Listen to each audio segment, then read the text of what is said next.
Hi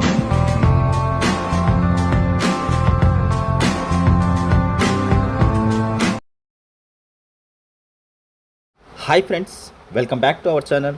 so ఈరోజు టాపిక్లోకి వెళ్తే,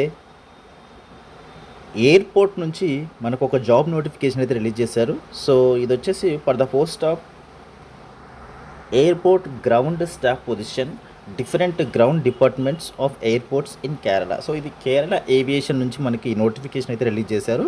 సో దీనికైతే ప్రతి ఒక్కరూ అప్లై చేసుకోవచ్చు. ఆంధ్ర తెలంగాణ వాళ్ళు ఎవరైనా, మేల్ అండ్ ఫీమేల్ ప్రతి ఒక్కరూ అప్లై చేసుకోవచ్చు. ఎలిజిబుల్ క్యాండిడేట్స్ ఎవరైనా కూడా అప్లై చేసుకోవచ్చు. అలాగే ఎయిర్పోర్ట్లో జాబ్ చేయాలని ఇంట్రెస్ట్ ఉన్న వాళ్ళు ఖచ్చితంగా దీనికైతే అప్లై చేసుకోండి. సో దీనికి సంబంధించిన ప్రాసెస్ ఎలా ఉంటుందంటే, మనకు ఫస్ట్ అయితే అప్లికేషన్ అయితే పెట్టుకోవాలి. ఆన్లైన్లో అప్లికేషన్ పెట్టుకున్న తర్వాత రిటర్న్ ఎగ్జామినేషన్ ఉంటుంది. సో దాని తర్వాత ఒక చిన్న ఇంటర్వ్యూ అయితే ఉంటుంది. రిటర్న్ ఎగ్జామినేషన్ క్వాలిఫై అయిన తర్వాత దాని తర్వాత మీకు మెడికల్ టెస్ట్ చేస్తారు. జనరల్గా మీరు ఫిట్ ఉన్నారా లేదని. దాని తర్వాత మీకు డైరెక్ట్గా జాయినింగ్ అయితే ఉంటుంది. సో దీనికి సంబంధించిన డీటెయిల్స్లోకి వెళ్తే, ఇంకా సో పొజిషన్ చూసుకున్నట్లయితే ఎయిర్పోర్ట్ గ్రౌండ్ స్టాఫ్ పొజిషన్ వచ్చేసి మీకు ఎయిర్పోర్ట్ గ్రౌండ్ స్టాఫ్ అని ఉంటుంది. సో మీకు జస్ట్ ఇంటర్మీడియట్ 10+2 ఇంటర్మీడియట్ అర్హత ఉంటే సరిపోతుంది. ఇంకెలాంటి అర్హత అయితే అవసరం లేదు. జనరల్గా ఇంటర్ పాస్ అయితే చాలు. సో 18 to 30 ఇయర్స్ అయితే ఖచ్చితంగా ఏజ్ అయితే ఉండాలి. అంతకు మించి అయితే ఉంటే మీరైతే ఎలిజిబుల్ అయితే అవ్వరు. సో టోటల్గా 516 వేకెన్సీస్ అయితే ఉన్నాయి. సో ఖచ్చితంగా అప్లై చేసే ప్రయత్నం అయితే చేయండి. సో ఎక్స్పెక్టెడ్ శాలరీ చూసుకున్నట్లయితే 20,000 నుంచి 25,000 లోపు అయితే శాలరీ అనేది ఉంటుంది మీకు ఇనీషియల్గా. దాని తర్వాత మీకైతే ఎయిర్పోర్ట్లో చాలా మంచి జీతాలు ఉంటాయి అండ్ చాలా మంచి ఫ్యూచర్ కూడా ఉంటుంది. సో ఇక్కడ ఒక నోట్ అని ఇచ్చాడు, the position is only for Kochi, Trivandrum, Kannur and Kozhikode airport. So ఇనీషియల్గా అయితే మీకు పోస్టింగ్ వచ్చేసి కొచ్చి, త్రివేంద్రం, కన్నూరు, కోజికోడ్ ఎయిర్పోర్ట్లో ఉంటుంది. సో దాని తర్వాత మీకు ఎక్కడైనా మీరు ట్రాన్స్ఫర్ చేసుకోవచ్చు, లేదంటే వేరే ఎయిర్పోర్ట్స్లో కూడా మీరైతే వర్క్ చేయొచ్చు. సో ఇనీషియల్గా మాత్రం కేరళలో మీకు పోస్టింగ్ అనేది ఉంటుంది. సో ఇంపార్టెంట్ డేట్స్, మీకు ఆన్లైన్ అప్లికేషన్ వచ్చేసి May 6th అయితే స్టార్ట్ అయింది. లాస్ట్ డేట్ చూసుకున్నట్లయితే June 22 వరకు అయితే ఉంది. సో డేట్ అయితే చాలా ఉంది. బట్ వెంటనే అప్లై చేసుకునే ప్రయత్నం అయితే చేయండి. సో ఎగ్జామినేషన్ డేట్స్ అయితే ఇంకా అనౌన్స్మెంట్ చేయలేదు. సో అనౌన్స్మెంట్ చేస్తారు కాబట్టి మీరు ఫ్రీక్వెంట్గా వెబ్సైట్ని అయితే చెక్ చేస్తూ ఉండాలి. సో రిజల్ట్ ఎప్పుడు వస్తుందంటే, మీరు ఎగ్జామ్ రాసిన 15 days తర్వాత మీకు రిజల్ట్ అనేది వస్తుంది. సో అది కూడా మీరు చెక్ చేస్తూ ఉండాలి. సో దీనికి ఎలిజిబిలిటీ క్రైటీరియా చూసుకున్నట్లయితే బోత్ మేల్ అండ్ ఫీమేల్ ఎవరైనా అప్లై చేసుకోవచ్చు ఎయిర్పోర్ట్ గ్రౌండ్ స్టాఫ్ అనే పొజిషన్కి. Freshers can also apply. So మీకు ఎలాంటి ఎక్స్పీరియన్స్ అయితే అవసరం లేదు. యాజ్ ఏ ఫ్రెషర్గా ప్రతి ఒక్కరూ అప్లై చేసుకోవచ్చు ఈ జాబ్కి. అయితే దీనికి సంబంధించి ఏవియేషన్ కానీ, ఎయిర్లైన్ సర్టిఫికేట్ లేదా డిప్లొమా ఈజ్ నాట్ రిక్వైర్డ్. ఎలాంటి సర్టిఫికేట్ అయితే అవసరం లేదు మీకు.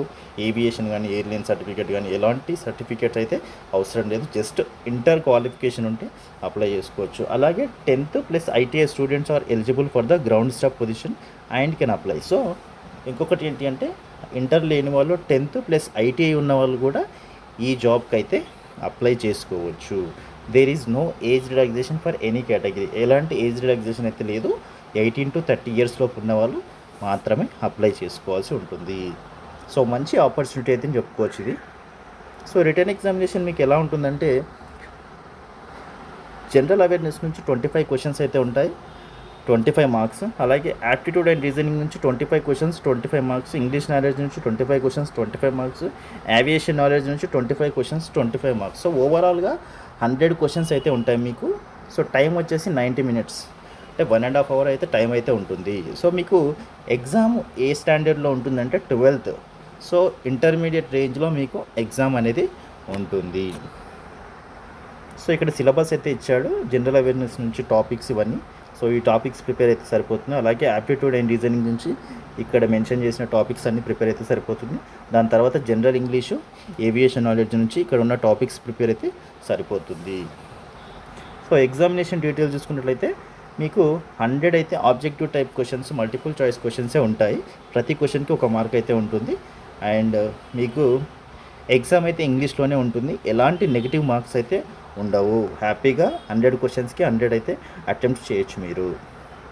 సో ఎగ్జామినేషన్ సెంటర్ చూసుకున్నట్లయితే మీకు ఆంధ్ర తెలంగాణ వాళ్ళకైతే హైదరాబాద్ అండ్ విశాఖపట్నంలో ఉంటుంది కాబట్టి హ్యాపీగా మన సొంత రాష్ట్రాల్లోనే ఎగ్జామ్ అయితే రాసుకోవచ్చు. వన్స్ జాబ్ వచ్చిన తర్వాత అయితే మీరైతే ఇనీషియల్ డేస్లో అయితే కేరళలో వర్క్ చేయాల్సి ఉంటుంది. మీకు పోస్టింగ్ అయితే కేరళలో ఉంటుంది. సో ఇక్కడ హౌ టు అప్లై అని ఇచ్చాడు. అఫీషియల్ వెబ్సైట్ వచ్చేసి www.keralaaviationservices.com నుంచి మీరైతే ఆన్లైన్లో అప్లై చేసుకోవాల్సి ఉంటుంది. సో 22 జూన్ లోపు అయితే అప్లై చేసుకోవాల్సి ఉంటుంది. దీనికి ఎగ్జామినేషన్ ఫీజు వచ్చేసి 360 రూపీస్ అయితే ఉంది. The fee once paid will not be refunded under any circumstances. So మీరు వన్స్ ఫీ పే చేస్తే మీకు మళ్ళీ రిటర్న్ అయితే రాదు. సో అదైతే చెప్తున్నారు. సో ఇది ఫ్రెండ్స్, ఎయిర్పోర్ట్లో ఉన్నటువంటి జాబ్ ఆపర్చునిటీస్ అయితే మంచి ఆపర్చునిటీ అని చెప్పుకోవచ్చు ఇంటర్మీడియట్ అర్హతతో. సో ప్రతి ఒక్కరూ అప్లై చేసుకునే ప్రయత్నం చేయండి. సో ఎయిర్పోర్ట్లో వన్స్ జాబ్ వస్తే మీ లైఫ్ అనేది చాలా చేంజ్ అవుతుంది. మంచి కెరియర్ అయితే చాలా బాగుంటుంది. సో ఎలిజిబుల్ క్యాండిడేట్స్ ఎవరైనా ఉంటే ఇంటర్మీడియట్ అర్హతతో లేదంటే ఐటీఐ అర్హతతో ప్రతి ఒక్కరూ ఆంధ్ర తెలంగాణ మెయిల్ ఫీమేల్ ఎవరైనా అప్లై చేసుకోవచ్చు. సో ఇన్ఫర్మేషన్ అయితే మీకు వర్త్ అని అనుకుంటున్నాను. వీడియో కనుక నచ్చితే వీడియోని లైక్ చేసి షేర్ చేసి కామెంట్ చేయండి. అలాగే మన ఛానల్ని తప్పకుండా సబ్స్క్రైబ్ చేసుకోండి. And thank you so much for watching this video.